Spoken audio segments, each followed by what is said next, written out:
Cricket ಅನ್ನೋದು ಈಗ just ಒಂದು ಗೇಮ್ ಆಗಿ ಉಳ್ಕೊಂಡಿಲ್ಲ. ಮಂಡಳಿಗಳ ಪಾಲಿಗೆ ಬಹುದೊಡ್ಡ ಬಿಸ್ನೆಸ್. ಒಂಥರ ಚಿನ್ನದ ಮೊಟ್ಟೆ ಇಡೋ ಕೋಳಿ ಇದ್ದಂತೆ. ಅದರಲ್ಲೂ ನಮ್ಮ ಬಿಸಿಸಿಐ ವಿಶ್ವ ಕ್ರಿಕೆಟ್ನ ದೊಡ್ಡಣ್ಣ. ಇಲ್ಲಿ ಕೋಟಿಗಳಿಗೆ ಲೆಕ್ಕವೇ ಇಲ್ಲ. ಬಿಸಿಸಿಐನ ಒಪ್ಪಂದಕ್ಕೆ ಸೇರಿದ ಆಟಗಾರರಿಗೆ ಕೋಟಿಗಳ ಲೆಕ್ಕದಲ್ಲೇ ಪ್ರತಿ ವರ್ಷ ಸಂಭಾವನೆ ಸೇರುತ್ತೆ. ಎಂಥ ಕಡು ಬಡವನಾಗಿದ್ರು ಕೂಡ ಟೀಮ್ ಇಂಡಿಯಾ ಸೇರಿದ್ರು ಅಂದ್ರೆ ಅವರೆಲ್ಲ ಕುದುರಿತು ಅಂತಾನೆ ಅರ್ಥ.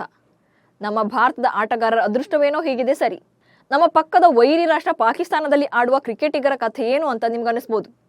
ಮೊದಲೇ ಕಿತ್ತು ತಿನ್ನೋ ಬಡತನದಲ್ಲಿರೋ ಪಾಕ್ನಲ್ಲಿ ಅಲ್ಲಿನ ಕ್ರಿಕೆಟರ್ಗಳಿಗೆ ಸಿಗುವ ಹಣ ನಮ್ಮ ದೇಶಿ ಟೂರ್ನಿಗಳಲ್ಲಿ ಆಟಗಾರರಿಗೆ ಇರೋ ಮೂಲ ಬೆಲೆಯಷ್ಟು ಕೂಡ ಸಿಗುವುದಿಲ್ಲ. ಹಾಗಾದ್ರೆ ವಾರ್ಷಿಕ ವೇತನ ಎಷ್ಟು ಅನ್ನೋದನ್ನ ಹೇಳ್ತೇನೆ ನೋಡಿ. ಕ್ರಿಕೆಟ್ ಅತಿ ಹೆಚ್ಚು ಪಾಪ್ಯುಲಾರಿಟಿ ಹೊಂದಿರೋ ಜಗತ್ತಿನ 2ನೇ ಗೇಮ್. ಕ್ರಿಕೆಟ್ನಲ್ಲಿ ಖ್ಯಾತಿ ಪಡೆದವರು ಫೈನಾನ್ಷಿಯಲಿ ಕೂಡ ತುಂಬಾನೇ ಸ್ಟ್ರಾಂಗ್ ಆಗ್ತಿದ್ದಾರೆ. ಜಾಹೀರಾತುಗಳಿಂದಲೂ ಕೂಡ ಹಣ ಇಡಿಸ್ಕೊಳ್ತಿದ್ದಾರೆ. ಆಯಾ ದೇಶಗಳು ಕ್ರಿಕೆಟ್ ಮಂಡಳಿಗಳಿಂದಲೂ ಕೂಡ ಆಟಗಾರರಿಗೆ ಕೈ ತುಂಬ ದುಡ್ಡು ಸಿಗುತ್ತೆ. ನಮ್ಮ ಭಾರತೀಯ ಕ್ರಿಕೆಟರ್ಸ್ ವಿಶ್ವದಲ್ಲಿ ಅತಿ ಹೆಚ್ಚು ಸಂಭಾವನೆ ಪಡೆಯುವ ಆಟಗಾರರು.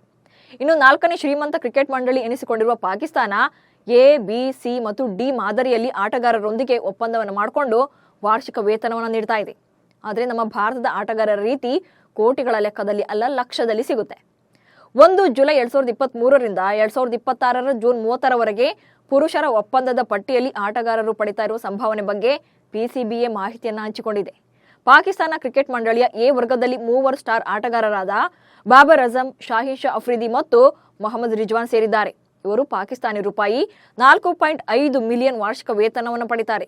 ಈ ಮೊತ್ತವನ್ನ ಭಾರತೀಯ ಕರೆನ್ಸಿಯಲ್ಲಿ ಹೇಳೋದಾದ್ರೆ 13,56,000 ರೂಪಾಯಿ ಆಗಿದೆ. ಹಾಗೆ ಬಿ ಕ್ಯಾಟಗರಿಯಲ್ಲಿ ಶಾದಾಬ್ ಖಾನ್, ಫಕರ್ ಜಮಾನ್, ಹ್ಯಾರಿಸ್ ರೌಫ್ ಮತ್ತು ನಸೀಂ ಶಾ ಅವರಂತಹ ಆಟಗಾರರಿದ್ದಾರೆ. ಇವರು ವಾರ್ಷಿಕ 3 ಮಿಲಿಯನ್ ಪಾಕಿಸ್ತಾನ ರೂಪಾಯಿ ಸಂಭಾವನೆ ಪಡೆಯುತ್ತಾರೆ. ಅಂದ್ರೆ ಭಾರತೀಯ ರೂಪಾಯಿಯಲ್ಲಿ ಇದು 9 ಲಕ್ಷ ರೂಪಾಯಿ.